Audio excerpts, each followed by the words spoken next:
बच्चों, इस सबक में बहुत सारे मुश्किल अल्फाज हैं जिसको यहाँ पर दिखाया जाएगा और बाकी तो आप तर्जुमा साथ में समझ ही रहे हैं, इसलिए आप अल्फाज मानी भी याद कर लेना, उसको लिख लेना, वो बहुत ज़रूरी है। तो शुरू करते हैं। अरुणा असफ अली यांनी वयाच्या 21व्या वर्षी स्वातंत्र्य संग्रामात उडी घेतली। यानी अरुणा असफ अली, इन्होंने उम्र के 21वें साल में आज़ादी की तहरीक में छलांग लगाई यानी हिस्सा लिया। त्यांनी देशाच्या स्वातंत्र्य प्राप्तीसाठी आपले उभे आयुष्य वेचले। उन्होंने ऐसे जो छोटे मोटे अल्फाज हैं जो बार बार आते हैं, मैंने इसका एक वीडियो बनाया हुआ है, जैसे त्यांनी, मी, आम्हाला, तुम्ही, ऐसे अल्फाज है, उसका मैंने अलग से वीडियो बनाया जिसका डिस्क्रिप्शन में मैं लिंक भी दे दूंगा। आप वो एक मरतबा याद कर लो, क्योंकि हर पन्ने पर वो लफ्ज़ मिलते हैं और 5वीं से 10वीं तक बार बार हज़ारों बार रिपीट होते हैं। आप वो अच्छी तरह से याद कर लो तो बहुत आसानी होगी। त्यांनी यानी उन्होंने देशाच्या स्वातंत्र्य प्राप्तीसाठी आपले उभे आयुष्य वेचले। उन्होंने देश की आज़ादी के लिए अपनी पूरी ज़िंदगी खपा दी। वेचले यानी खपा दी, कुर्बान कर दी। समाजाच्या उन्नतीसाठी अपार परिश्रम घेतले और अपने समाज की तरक्की के लिए उन्होंने बेइंतहा मुशक्क़तें उठाई। परिश्रम यानी मुशक्क़तें, उन्नति यानी तरक्की। भारत कन्या अरुणा असफ अली यांनी देशाच्या राजकारणात हिरिरीने भाग घेतला और भारत की लाडली अरुणा असफ अली, इन्होंने देश की पॉलिटिक्स में खुद ही से हिस्सा लिया। भाग यानी हिस्सा। तर समाजकारणात पुढाकार घेऊन देशाच्या उत्तम सेवा केली और समाजियात में पहल करके, पुढाकार करना यानी पहल करना, पहल करके देश की यानी मुल्क की बेइंतहा अच्छी खिदमत की। सेवा यानी खिदमत। भारतीय स्वातंत्र्य लढ्याच्या इतिहासात क्रांती ज्वाला म्हणून त्या ओळखल्या जातात और भारत की आज़ादी की तारीख में उनको क्रांति ज्वाला यानी तहरीक की रोशनी कहकर उनको पहचाना जाता है। त्यांचे कार्य विविधांगी असून त्यांच्या कामाचा अवाका प्रचंड होता, यानी उनके काम मुख्तलिफ होने की वजह से उन पर काम का बहुत ज़्यादा बोझ था। प्रचंड यानी ज़्यादा, बहुत ज़्यादा। कोणतेही काम तत्परतेने, कोई भी काम होशियारी से, निस्वार्थी वृत्तीने व निश्चयी बाण्याने और बेखुदगर्जी से और यकसुई के साथ पार पाडण्याची ज़बरदस्त ताकत त्यांच्या ठाई होती। काम करने की ज़बरदस्त ताकत उनके अंदर थी, यानी कोई भी काम बेखुदगर्जी के रवैये से और यकसुई के साथ पूरा करने की ताकत उनमें थी। पारतंत्र्यातून देशाची मुक्ती हा त्यांच्या आयुष्याचा ध्यास होता और गुलामी से अपने देश की आज़ादी, ये उनकी ज़िंदगी का ख़ास मकसद था।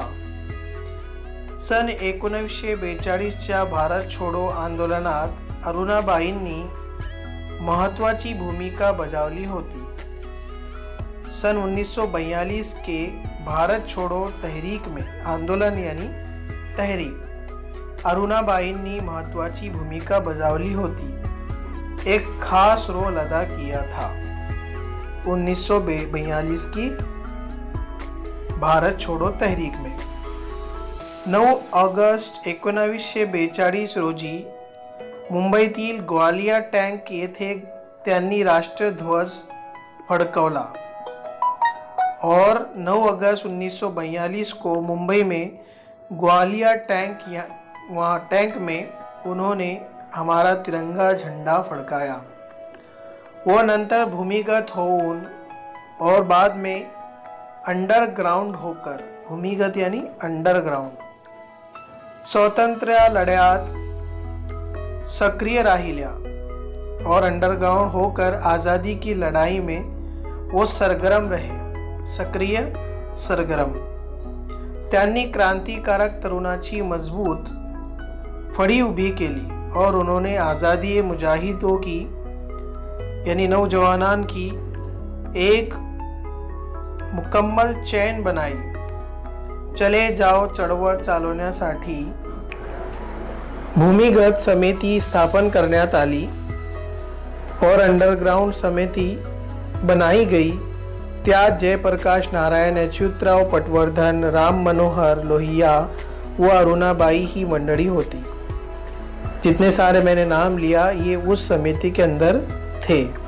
या मंडळींनी भारतीय लोकांच्या मनात और इन लोगों ने भारतीय लोगों के दिलों में अंग्रेज सरकार विरुद्ध, अंग्रेज़ों के खिलाफ ज़बरदस्त विरोध निर्माण केला।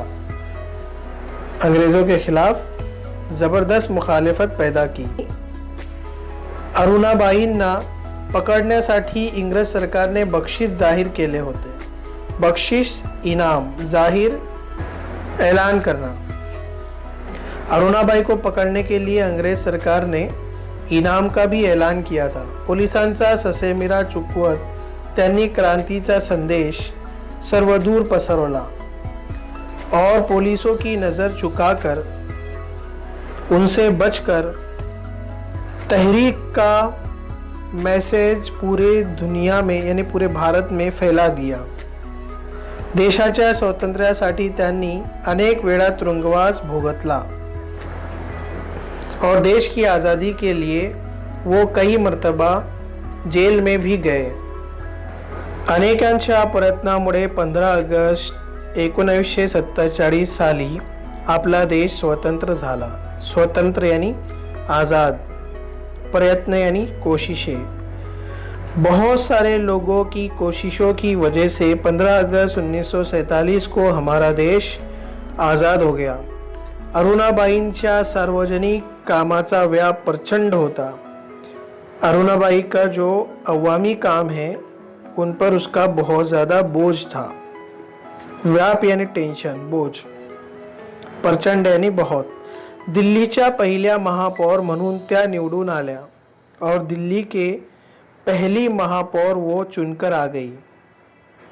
प्रौढ साक्षरता, रोजगार, वैद्यकीय सुविधा आदि योजना त्यांनी राबवल्या और तालीमे बालगान, प्रौढ साक्षरता यानी प्रौढ यानी बालगान और साक्षरता यानी तालीम, तालीमे बालगान, रोजगार, वैद्यकीय सुविधा यानी मेडिकल फैसिलिटीज़, ऐसी बहुत सारी योजनाएं उन्होंने बनाई।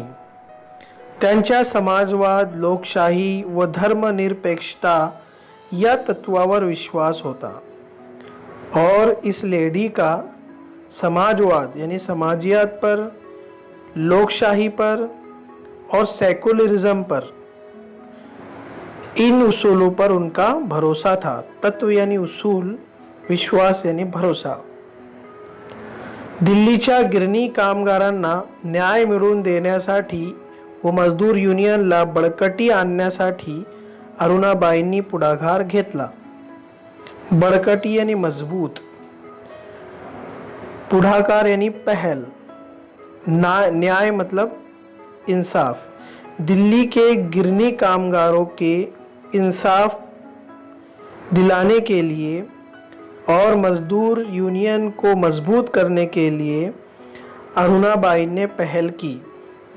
तुरुंगातील कैद्यांचे प्रश्न, तुरुंग सुधारणा अशा बाबींकडेही त्यांनी लक्ष पुरवले।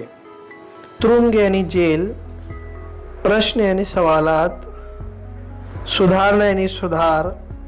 तो जेल के अंदर मौजूद कैदियों के सवालात और जेलों को सुधारना, ऐसे बहुत सारे मुद्दों की तरफ उन्होंने अपना ध्यान दिया। प्रत्येक देशकार्य करत असताना त्यांनी कसल्याच गौरवाची अपेक्षा ठेवली नाही। प्रत्यक्ष यानी बराह रास्त, त्यांनी यानी उन्होंने, गौरव यानी इनाम, अपेक्षा यानी उम्मीद।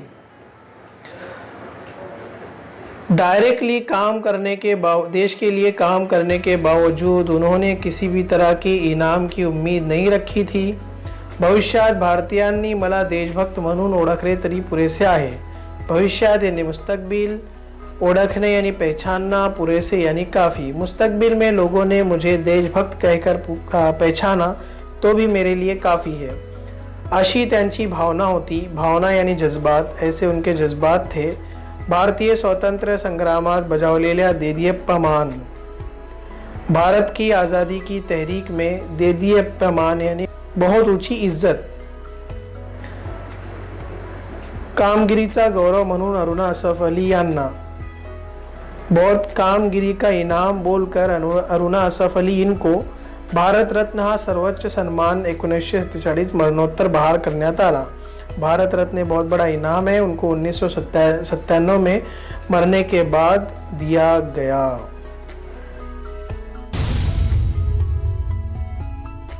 प्यारे बच्चों, मैं आपको सिर्फ सवाल का मतलब बता रहा हूँ. जवाब भी बताऊंगा लेकिन उसका मतलब नहीं बताऊंगा, क्योंकि वो जवाब हमारे किताब में से ही है. हम लोग उसका मतलब समझ चुके हैं. तो शुरू करते हैं. प्रश्न क्रमांक 1. खालील प्रश्नांची 1-2 वाक्यात उत्तरे लिहा. मंदरजा झैल सवालों के 1-2 जुमलों में जवाब लिखो. प्रश्न क्रमांक अ. कामाचा प्रचंड व्याप असूनही अरुणा असफ अली यांची कामे का पूर्ण होत. बहुत ज़्यादा काम का बोझ होने के बावजूद भी अरुणा असफ अली इनके काम क्यों पूरे हो जाया करते थे. प्रश्न क्रमांक आ. देशाच्या स्वातंत्र्यासाठी अरुणा असफ अली यांनी कोणता त्रास सहन केला. देश की आज़ादी के लिए अरुणा असफ अली इन्होंने कौन सी तकलीफें बर्दाश्त की. ई. देश कार्य करताना त्यांच्या ठाई कोणती भावना होती. देश के लिए काम करते हुए उनके जज्बात कौन से थे. अब उसके बाद खेडू या शब्दांशी अ. खालील दिलेल्या शब्द समूहाबद्दल एक शब्द लिहा. यानी नीचे दिए हुए लफ्ज़ों के ग्रुप के लिए एक लफ्ज़ लिखो. राज कारभार करनारा, रियासत की देखभाल करने वाला. उत्तर. क्रांति करनारे, तहरीक चलाने वाले. उत्तर. आंदोलन करनारे, तहरीक चलाने वाले. उत्तर. देशभक्ति करनारा, देश से मोहब्बत करने वाला. उत्तर.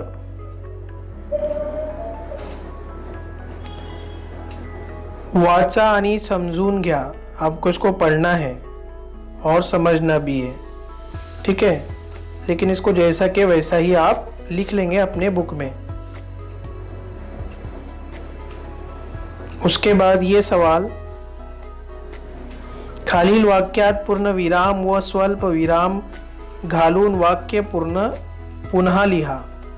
मंदरजा झैल जुमलों में फुल स्टॉप और कॉमा लगाकर जुमले फिर से लिखो. ये जितने सारे जुमले हैं मैं इसका जवाब आपको यहाँ पर बताऊंगा. सवाल आपको ये लिखना है और जवाब यहाँ आपको बताऊंगा, ठीक है.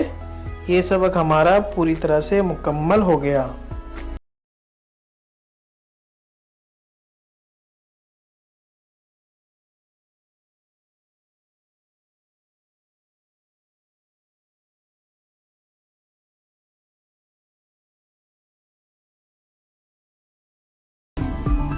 Visit for more information.